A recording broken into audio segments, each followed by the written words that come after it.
Hi friends, நாங்கள் என்கே blocks Tamil. ரொம்ப நாளாச்சு வீடியோ போட்டு. நம்மளுக்கு ஒரு ஆக்சிடெண்ட் ஆயிடுச்சு, தமிழ்லைனில் பார்த்துருப்பீங்க. எப்படி ஆச்சுன்னா, சிபிஆரில் நான் நல்லா ஸ்பீடு வேலைக்கு போகிற அவசரத்தில் கொஞ்சம் ஸ்பீடாக போயிட்டு இருந்தேன். நான் ஒரு 90-100 போயிட்டுருப்பேன். அப்போ ஒரு தாத்தா நான் லெஃப்ட் சைடு ரோட்டில் போயிட்டு இருந்தேன். ரைட் சைடில் ஒரு வந்துட்டு இருந்தார். அது ஒரு ஒன் வே மாதிரி. அதில் கரெக்டாக அவர் ரைட் கட் பண்ணி உள்ளார இண்டிகேட்டர் போடல. என்னை அவரும் பார்க்கல. நான் அவரை கவனிச்சேன். அவர் கவனிக்கும் போது அவர் ஸ்ட்ரெயிட்டாக போயிட்டு இருந்த மாதிரி இருந்துச்சு. சரி, ஸ்ட்ரெயிட்டாக தான் போறாரு, இன்னும் பிரச்சனை இல்லை அப்படின்னு நினச்சிட்டு நானும் நல்லா ஸ்பீட் பண்ணிட்டேன். ஒரு 90-100 பக்கமாக போயிட்டு இருந்தப்போ டப்புன்னு வளைஞ்சிட்டாரு. நானும் பிரேக்கிங் பண்ணேன். முன்னாடி எவ்வளோ முடிஞ்ச அளவு பிரேக்கிங் பண்ணேன். பேக் பிரேக் லாக் ஆயிடுச்சு. பேக் பிரேக் லாக் ஆகி அப்படியே டயர் ஸ்கிட் ஆகிட்டே போச்சு.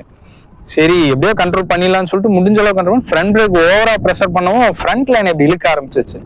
சரி, இதுக்கு மேலே விட்டா கண்டிப்பா வண்டி கீழே விழுந்துரும் அப்படின்னு சொல்லிட்டு நானும் முடிஞ்ச அளவு கண்ட்ரோல் பண்ணேன். அப்போ பேக் பிரேக் அடிச்சதுனால பேக் பிரேக் ரொம்ப ஓட்ட ஆரம்பிச்சு சைடு அழுத்துருச்சு. பேக் பிரேக் ரிலீஸ் பண்ணிட்டு வண்டி ஸ்ட்ரெயிட் ஆயிடுச்சு. ஃப்ரண்ட் பிரேக் கண்ட்ரோல்ல தான் இருக்கு.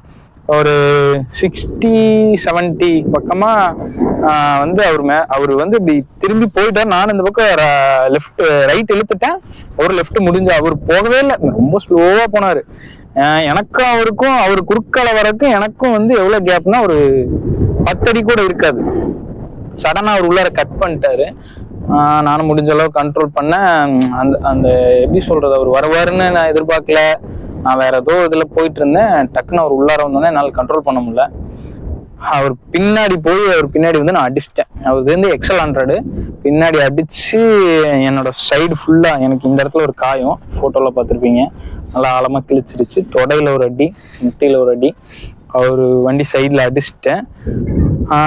அங்க நின்று இருந்தவங்கலாம் பார்த்துட்டு தான் இருந்தாங்க. நான் அடிச்சிட்டேன். நான் அடிச்சு கொஞ்சம் தூரம் நான் வண்டி உலட்டி அந்த பக்கம் போயிட்டேன். நான் ஸ்ட்ரெயிட்டா போயிட்டேன். நான் கீழே விழுகல.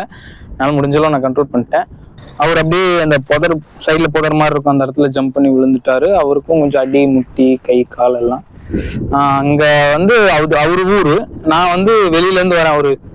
ஒரு 30 கிலோமீட்டர் டிராவல் பண்ணி வரேன்னு வச்சுக்கோங்களேன். என்னை இங்க யாருக்குமே தெரியாது. அது அவரோட ஊரு. அவர் விழுந்தோடனே அவங்க சொந்தக்காரங்க எல்லாம் வந்துட்டு ஃபுல்லா என்னை சுத்தி வளைச்சிட்டாங்க. என்னடா இது, நம்மளை சுத்தி வளைச்சிட்டாங்க அப்படின்னு சொல்லி நான் சொல்றேன், என் மேல தப்பு இல்லை, நான் கொஞ்சம் ஸ்பீடு தான். இந்த ரோட்ல எல்லாரும் காரை விட நான் ஸ்லோ தான். கார்லாம் இந்த ரோட்ல எவ்வளவு ஸ்பீடா போயிட்டு இருக்கு. அவர் வந்தோடனே டக்குன்னு திரும்பிட்டாரு. அவர் சொந்தக்கார் ஒருத்தர் வந்தோடனே சாவியெல்லாம் பிடிங்கிட்டு, நீ ஓவர் ஸ்பீடு, சரக்கு போட்டு வண்டி ஓட்டுறியா. காலையில நடக்குதுங்க இது. காலையில மார்னிங் ஒரு 7 o'clock அந்த டைம்லாம் நடக்குது. காலையில நான் தண்ணி போட்டு, எனக்கு ட்ரிங்கிங் பழக்கமே கிடையாது. அந்த தாத்தா அமைதியா தான் இருந்தாரு. அந்த ஒரு ரிலேட்டிவ் ஒருத்தர் தான் உண்மையிலதான் தப்பு, அவரு மெதுவா தான் வந்தாரு, அவரு கை போட்டு வளைஞ்சாரு, நான் நின்று பார்த்து தான் இருந்தேன் அப்படின்னு சொல்லி வண்டி சாவிலாம் பிடிங்கிட்டு நான் போலீஸ்க்கு ஃபோன் பண்றேன்னு.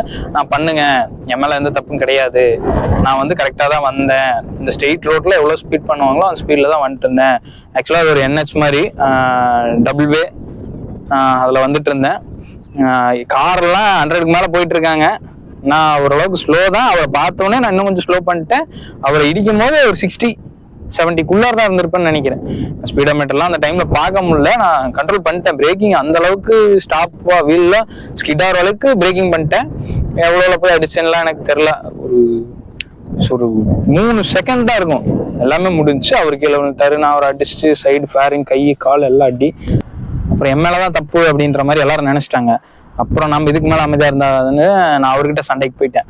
என்னங்க, என் மேல தப்பு, இந்த ரோட்ல எவ்வளவு வருவாங்களோ அவ்வளவுதான் வருவாங்க, அவரை பேச சொல்லுங்க, அவர் அமைதியா இருக்காரு, நீங்க பாட்டு கத்திட்டு இருக்கீங்க, என்ன நடந்துச்சுன்னு அவர்கிட்ட கேளுங்க.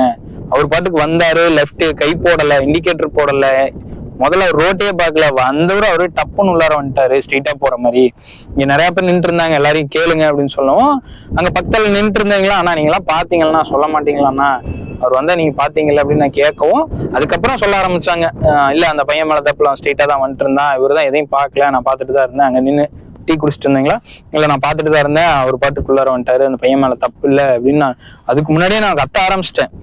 இதுக்கு மேல பொறுமையா இருந்த வேலைக்காக நான் கத்துறேன், எதுக்கு நீ சாவி எடுக்கிற, நான் எம்எல்லாம் தப்பு இல்லை, அவர் உள்ளார விழுந்ததுக்குலாம் நான் பொறுப்பாக முடியாது, பைக்குங்கிறனால நிப்பாட்டி நீ ஓவர் ஸ்பீடு உண்மையில்தான் தப்புன்றீங்க, இதே ஒரு கார் அடிச்சிருந்தா என்ன பண்ணிருப்பீங்க, அவரு தானே லெஃப்ட்ல உள்ளார ரோட்டுக்குள்ளார போறாருன்னா அவர் தானே நின்று ரோட்டை பார்த்துட்டு அதுக்கப்புறம் தானே உள்ளார வரணும், அவரு பாட்டுக்கு சௌரியத்துக்கு ரைட் கட் பண்ணி உள்ளார வந்துட்டாரு, எப்படி என்ன இது வண்டி ஒன்னா நில்லுன்னு நின்றுமா, அவர் பாட்டுக்குள்ளார வந்தா எப்படி, அவர் கவனிக்கல, அவரே நீங்க கேளுங்க அப்படின்னு சொல்லி ரொம்ப நேரம் அவர் பேசவே இல்லை. தண்ணி எல்லாம் கொடுத்தாங்க, அவர் பாட்டுக்கு அமைதியா உட்காந்துட்டு இருந்தாரு. அவர் ரிலேட்டிவ் கத்திக்கிட்டே இருந்தாரு. எவ்வளவு தூரம் சொல்றேன் என் மேல தப்பு இல்லைங்கன்னு நான் கத்த ஆரம்பிச்சு, அதுக்கப்புறம் பக்கத்துல இருக்கிறவங்கள சொன்னதுக்கு அப்புறம் அவர் வாயை திறந்தாரு. ஆமா அந்த பையன் மேல தப்பு இல்ல, நான் தான் வந்து பாக்கல, நான் பாட்டுக்கு வளைஞ்சிட்டேன் அப்படின்னு அவரா சொன்னதுக்கு அப்புறம் தான் அந்த ரிலேட்டிவ் வந்துட்டு மிரட்டுற மாதிரி இனிமேல் மெதுவா போகணும் அப்படின்னு சொன்னேன். நான் வந்து இந்த வண்டி வந்து டாப் 6 கீர் போடணும்னாவே 80 போகணுங்க. நீங்க வந்து மெதுவா போகணும் அப்படின்னா நான் இந்த வண்டி என்ன இறங்கி தள்ளிட்டா போகட்டும், இது வந்து ரொம்ப தப்பு. அவர் பார்த்து வரல, எம்எல்ஏயும் ஓவர் ஸ்பீடா இருந்தா அந்த ரோட்ல வந்து 100ல வந்திருக்க கூடாது, 80 60 நான் மெயின்டைன் பண்ணிருக்கணும். கொஞ்சம் ஸ்பீடா வந்தா இல்லைன்னு சொல்ல, ஆனா நான் முடிஞ்ச அளவு கண்ட்ரோல் பண்ணி நிறுத்திட்டேன். அவர் வந்து வந்தது தப்பு, நான் இனிமேல் நானும் இந்த ரோட்ல இவ்வளவு ஸ்பீடா வர மாட்டேன், அவரை பார்த்து ஓட்ட சொல்லுங்க அப்படின்னு சொல்லிட்டு நான் அந்த இடத்துல இருந்து வண்டி எடுத்துட்டு வந்துட்டேன். இதுதான் நடந்தது. வந்ததுக்கு அப்புறம் சிபிஆர் பார்த்தா சைடு ஃபேரிங் ஃபுல்லா காலி, சைடு ஃபேரிங் காலி, மர்க்காடு, டூமு, அப்புறம் லெஃப்ட் அந்த கால் புட்ரெஸ்ட் இருந்தது, நிறைய அடிபட்டுருச்சு. அந்த போட்டோல நான் காமிக்கிறேன், எனக்கு மனசே இல்லை. ரொம்ப ஆசையா வாங்கின வண்டி, ரொம்ப கஷ்டப்பட்டு வாங்கின வண்டி. அந்த வண்டிக்காக நான் நிறைய வேலைக்கு போய் நிறைய சாக்ரிஃபைஸ் பண்ணிட்டு அந்த வண்டி வாங்கணும் அப்படின்னு சொல்லி கஷ்டப்பட்டு வாங்கினேன். கிட்டத்தட்ட அந்த வண்டி நான் 85,000 வாங்கினேன். 2017 கடைசி எண்டில் நிப்பாட்டின வண்டி. கிட்டத்தட்ட புது வண்டி மாதிரி இருந்தது. சின்ன சின்ன இஷ்யூ மட்டும்தான். அந்த சிபிஆர் ஓனர்ஷிப் ரிவ்யூலே பார்த்துருப்பீங்க.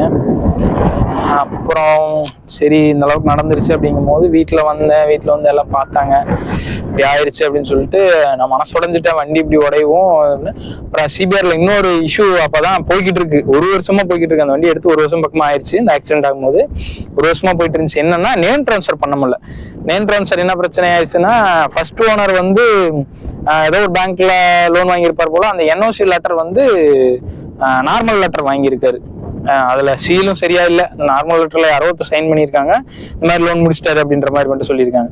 அது என்ன ஆகணும்னா என்ஓசி வந்து ஆன்லைன்ல வந்து அப்ரூவல் ஆகணுமாமா. அந்த பேங்கை தொலைவனா, அந்த பேங்க் அப்படி ஒரு பேங்க் இருக்கிற மாதிரி தெரியல, அது ஒரு லோக்கல் ஃபைனான்ஸ் கம்பெனி மாதிரி எடுக்குது. அந்த பேங்கை க்ளோஸ் பண்ணிட்டாங்க. அந்த இதுல இருந்து இமெயில் நம்ம ஆர்டிஓ ஆஃபீஸ்க்கு வந்தாதான் நம்ம வந்து நேம் ட்ரான்ஸ்ஃபர் பண்ண முடியும், க்ளோஸ் ஆயிடுச்சுன்னு அந்த இமெயில் வந்தால் தான் நேம் ட்ரான்ஸ்ஃபர் பண்ண முடியும் அப்படின்னு சொல்லி நிறையா ட்ரை பண்ணி ரொம்ப நாளாக போயிட்டு இருந்துச்சு. பண்ணவே முடியாதுன்ற மாதிரி சொல்லிட்டாங்க. அந்த வண்டி நம்ம பேர்லேயும் மாறாது அப்படிங்கிற ஒரு கில்ட்லேயே இருந்தேன். ஆக்சிடென்ட் இப்படி ஆயிடுச்சு. சரி இதுக்கு மேலே நம்ம வீட்லேயும் இந்த மாதிரி ஆகும், நான் ஸ்பீடாக போனோம் நானே ஒத்துக்கிட்டதுனால இனிமேல் ஸ்லோவாக தான் போகணும் அப்படின்னு சொல்லி சொன்னாங்க. அப்புறம் சரின்னு சொல்லி அந்த வாரத்திலேயே வந்து ஒரு புது வண்டி எடுத்துடலாம், இந்த வண்டி வேண்டாம் விட்டுடலாம், எவ்வளோ போட்டும், எவ்வளோ லாஸ் ஆச்சு, இதெல்லாம் லாஸ் ஆகட்டும் அப்படின்னு சொன்னாங்க. நான் சிபிஆர் அப்படியே ஓரளவுக்கு ரெடி பண்ணி வச்சிருந்தேன். அப்புறம் கொண்டு போய் விட்டேன். அது ஒரு 50,000 கிட்ட போச்சு. அந்த வண்டி அப்படியே நான் செல் பண்ணிட்டேன். செல் பண்ணிட்டு அதுக்கு நிறைய செலவெல்லாம் பண்ணியிருந்தேன். ஸ்ரீதரனாலாம் நிறைய ஹெல்ப் பண்ணியிருந்தார் அந்த வண்டி ரெடி பண்ணுறதுக்கு. ரொம்ப கஷ்டப்பட்டு அந்த வண்டியை ரெடி பண்ணேன். அப்புறம் அந்த வண்டி சரி போனால் போயிட்டு போகுது அப்படின்னு சொல்லி கொடுத்துட்டேன். அப்புறம் கடைசியாக புது வண்டி எடுக்கலான்ட்டு ஒரு முடிவுக்கு வந்தாச்சு. வீட்லேயும் கொஞ்சம் நல்லா பெரிய பைக்காகவே எடுத்து தரேன்னு சொன்னாங்க. எனக்கு என்னமோ அந்த ஆக்சிடென்ட்டுக்கு அப்புறம் சரி நம்மளுக்கும் ஃபேமிலி நிறையா கமிட்மெண்ட்ஸ்லாம் இருக்குது, நம்மளுக்கு எதாவது ஆயிடுச்சுன்னா என்ன பண்ணுறது அப்படி இப்படின்ட்டு நிறையா எனக்குள்ளார எல்லாருக்கும் இருக்கும்ல, அந்த மாதிரி நானும் யோசிக்க ஆரம்பிச்சிட்டேன்.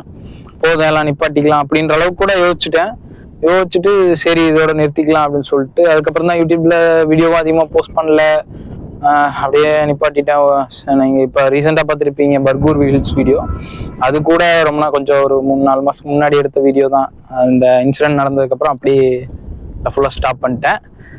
அப்புறம் எனக்குள்ளாரே நான் யாருன்னா நம்மளுக்கு தெரிஞ்சது ஒண்ணுதான், பைக் ஓட்டுவேன், சின்னதாக ஸ்டண்ட் பண்ணுவேன்.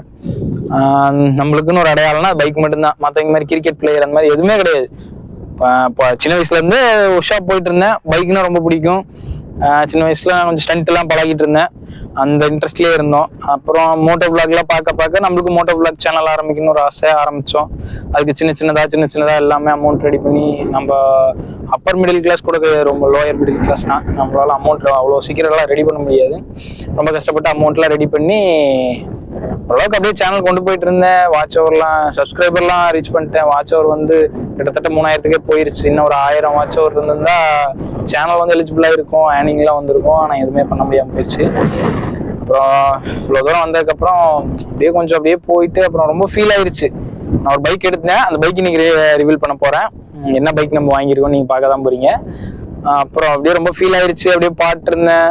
அப்புறம் இது எப்படி விட்டுட்டோமா, அவ்வளோதானா நம்ம யூடியூப் சேனல் முடிஞ்சு, நம்ம பைக்கர் வாழ்க்கை முடிஞ்சா, நம்ம அவ்வளோதானா, பைக்கர் இல்லை எதுவுமே இல்லையா, நம்ம யாருமே இல்லையா, நம்மளுக்குன்னு ஒரு அடையாளமே இல்லையா அப்படின்ற அளவுக்கு ஆயிடுச்சு. அப்புறம் தான் யோசிச்சேன், சரி நம்ம எடுத்த பைக்லேயே பண்ணலாம். நிறைய வீடியோ பார்த்தேன். நான் வச்சிருக்க பைக்கை வச்சு எல்லாம் வேற லெவல் பண்ணிட்டு இருக்காங்க. அப்படி என்ன பைக்குன்னு தான் காட்டுறேன். அதெல்லாம் வேற லெவல் பண்ணிட்டு இருந்தாங்க. லடாக் போயிருக்காங்க, ஸ்டண்ட் பண்ணிட்டு இருக்காங்க. சரி, இந்த வண்டியை வச்சு எல்லாம் பண்ணும் போது நாமே பண்ணக்கூடாது, அவங்களுக்குன்னு அந்த வண்டியை வச்சு ஒரு அடையாளத்தை உருவாக்கிட்டாங்க. இந்த வண்டியில என்ன குறைச்சல் அப்படின்னு சொல்லி நான் லைட்டா ட்ரை பண்ணி பார்த்தேன் ஸ்டண்ட்லாம். நான் நினைச்சு கூட பார்க்கல, லைட் வெயிட் மிஷின், ஆனா வந்து ஸ்டண்ட்டுக்கு நல்லா இருந்துச்சு. அதுவும் இல்லாம லாங் டிரைவ் ஸ்ட்ரெச் அடிச்சு பார்ப்போம் அப்படின்னு சொல்லிட்டு விளாக்ல எடுக்கல. நான் பாட்டுக்கு ஒரு 100 கிலோமீட்டர் நிறுத்தாம போறது, 110 நிறுத்தாம போறது, அது ஸ்பீட் வந்து 80-90 வரைக்கும் க்ரூஸ் பண்ணிட்டு போனேன். வண்டி பக்காவா நம்மளுக்கு சப்போர்ட் பண்ணுச்சு. ஃபைனலா அந்த வண்டியை ரிவீல் பண்ணிடலாமா? சரிங்க, வண்டியை எடுத்து வந்து வித்துறேன். ஓகேங்க, ஃபைனலா இதான் அந்த வண்டி. இந்த வண்டியான்னு மட்டும் சொல்லிடாதீங்க, செம்ம ஒர்த்தான வண்டி. நான் ஸ்டண்ட் பண்ணி பார்த்தேன், லாங் டிரைவ் போய் பார்த்துட்டேன். எல்லாத்துக்கும் நம்மளுக்கு ஓகேவா இருக்கும்னு தோணுனதுக்கு அப்புறம் தான் இந்த முடிவு. இனிமேல் சேனல்ல வீடியோ போடுறோம், இந்த பைக் வச்சுதான் போடுறோம். இந்த பைக்ல என்ன பண்ண முடியும், லோயர் மிடில் கிளாஸ்ல இருக்கீங்களா ஃபீல் பண்ணிட்டு இருப்பாங்களா, நம்மளுக்குன்னு ஒரு பைக் இருந்தா தான் எல்லாம் பண்ண முடியும். இந்த பைக்கே போதும், எல்லாம் பண்ணலாம்னு எனக்கு தோணுது.